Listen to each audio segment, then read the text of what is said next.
በመጨረሻም እጅግ በጣም የሚያስደስት ሙከራ ነው ያደረግነው። ሳካ ሙከራ አድርገናል።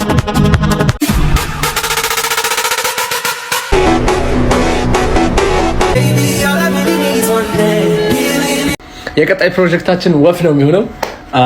ያ አሁንም ብዙ ሰዎች ሜቢ እንትን ልትሉ ትችላላችሁ፣ ለአይ ይከብዳል ላይብር ይችላል ምናምን ጀስት በቃ እናንተ ፎሎ ማድረጋችሁን ቀጥሉ። I'm sorry አሁን I have to say this ግን እስከዛሬ እኔ በዚህ ፕሮሰስ ሙሉ ላይ በዚህ ስራ ላይ ከኔ በላይ ኤክስፒሪየንስ ያለው ሰው አላገጠኝም። I'm not saying እኔ ሁሉ ነገር አውቃለሁ እያልኩ ምናምን አይደለም። I'm just being honest። ምክንያቱም እኔ አሁን የዛሬ 6 ዓመት 7 ዓመት ኳድኮፕተር ሰርቻለሁ። የዛሬ 6 ዓመት 7 ዓመት ኢቲቪ ላይ አለ እሱ። ከዛ በኋላ በተከታታይ 6-7 ድሮኖችን ሰርቻለሁ። ሰው የሚያስበው ላይክ ጀት መስራት በጣም ቀላል ነገር እንደሆነ አድርጎ ስለሚያስብ ነው። ላይክ አሁን አንተ ይሄን ስትሰርተስ ታሳይ ምናምን ላይክ ይሄ ልጅ ኖት አ ቢግ ዲል ምናምን ብሎ ነው ችላ የማለት ነገር ይመስለኛል ያለው ነገርና እኔ ያበረርኩበት ቦታ ኖርማሊ ድሮን ምናምን የምናበርበት ነው። በጣም እንትን ቦታ ናት። ለዚህ ለጀቱ አይሆንም፣ ጠባብ ቦታ ነው። ለፕሌን ነው እንጂ የሚሆነው ለጀቱ አይሆንም። እና ይሄ ጀት ደግሞ እንደነገርኩ ስፒዱ ማክሲመም 200 ኪሎ ሜትር ፐር አወር ይሄዳል።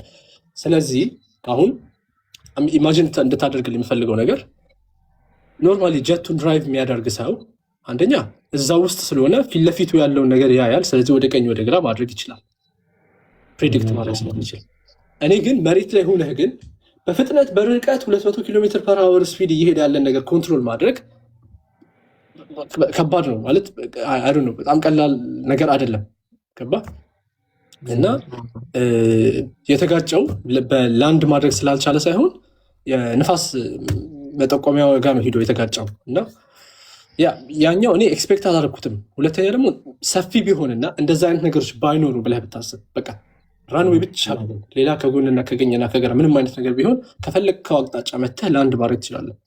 እኔ ግን ከምፈልገው አቅጣጫ ላንድ ለማድረግ ስሞክር ነው ስዞር ነው አድጋው እንትን ያለው። ስለዚህ አይ ቲንክ 3 ጊዜ ቱር አድርጌያለሁ ይመስለኛል እንትን ላይ ለማረፍ ማለት ነው። እና ታርገውኛል ከነሱ ጋር ፖዚቲቭ የሆነ እንትን ካገኘሁና እዛ መሄድበት ለራንዌይ የሚሆነኝ ከሆነ ይሄ ችግር ይቀረፋል ብዬ አስባለሁ። ከቦሌው ጀርባ ያለው ማለት ነው። እና አይ ሆፕ እዛ ሰፊ ይሆናል ብዬ አስባለሁ። ሌላኛው ግን ፕራክቲስ ማድረግ ነው እንጂ አደጋ ሁሉም ይከሰታል። እና እንትን ነው። ሌላኛው ንፋሱ ቢጥለውስ እንዴት ነው የምትቆጣጠረው? ንፋስ ሊጥለው የሚችለው ስቶል ሲገባ ነው። ግን ይሄ ጀት አንዴ ስፒድ ካገኘ በኋላ ንፋስ አይጥለውም። ምክንያቱም ቨርቲካል በየትኛውም ዳይሬክሽን ተገልብጦ ራሱ መብረር የሚችል ጀት ነው። አንዴ ስፒድ ካገኘ በኋላ ችግር የለውም፣ ንፋስ አይጥለውም፣ ስቶልም አይገባም። ኮመርሻል ፕሌን ቢሆን ኖሮ ከ45 ዲግሪ በላይ ቤንት ሲያደርግ ሆዱን ንፋስ ይመተዋል። ሆዱን ንፋስ ሲመተው ይገለብጠዋል። ይሄ ግን እንደዛ አይነት ችግር አያጋጥመው ነው። ይሄ ከሚገዙት ትንንሽ ጀቶች ያለው ልዩነት ምንድን ነው የሚለውን አብራርቼላችኋለሁ በደንብ።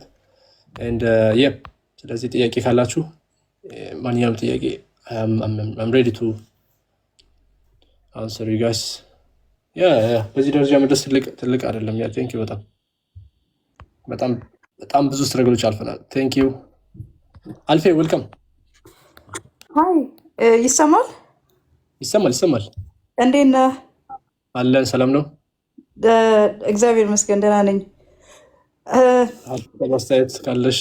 አስተያየት በመጀመሪያ በጣም ደስ ብሎኛል። ባለፈው እንባዬ ነው የመጣው ሳየው ማለት ነው። ራንደም ነው የመጣው እንደዚህ ስክሮል እያደረግኩኝና ኦ ማይ ጋድ አይ ዶንት ኖ እንዴት ኤክስፕሌን እንደማደርግልህ የተሰማኝ ስሜት ማለት ነው። እና ኦ ማይ ጉድነስ በጣም በቃ እየገረመኝ ነበረ እና ኮራንብህ በጣም እንደ አንድ ኢትዮጵያዊ።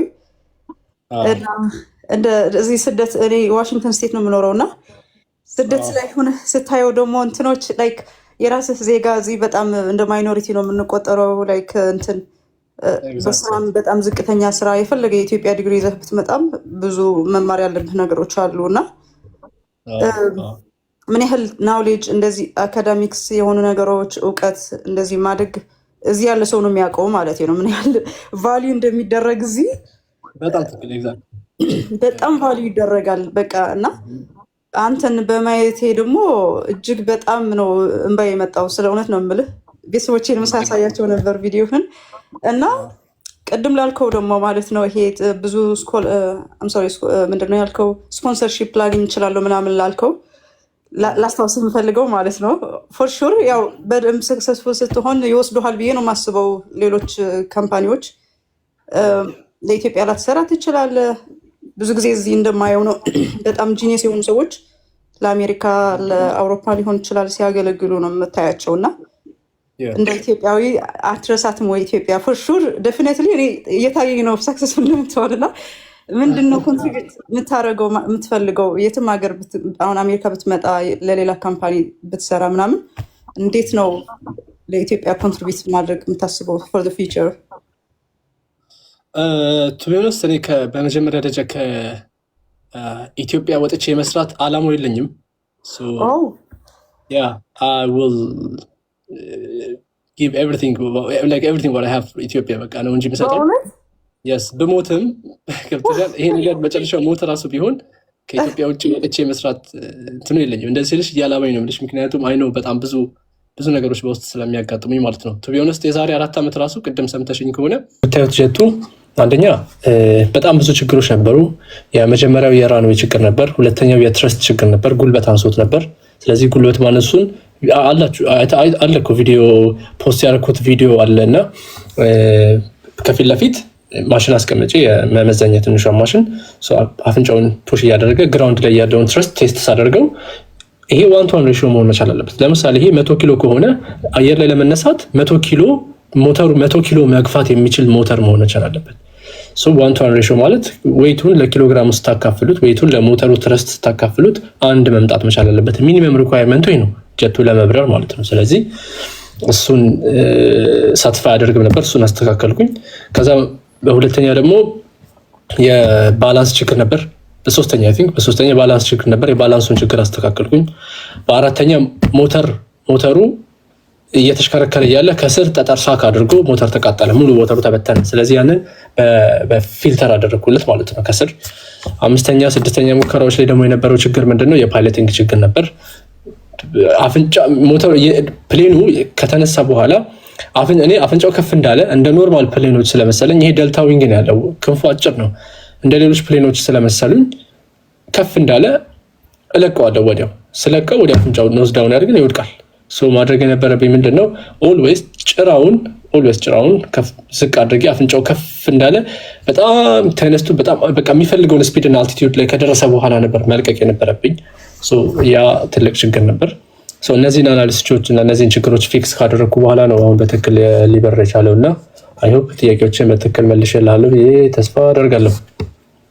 ገና ሰናቸው እኛ አሁን እዚህ መተን ስለ ጀት ኢትዮጵያ እንዴት ጀት ማምረት ትችላለች እያለን እናወራለን። በጣም የምታኮራ ጀግና ልጅ ነህ። በዚህ እድሜ ትልቅ ተአምር የሰራ ልጅ ነህ። አላህ ይጨምርልህ። አሚን።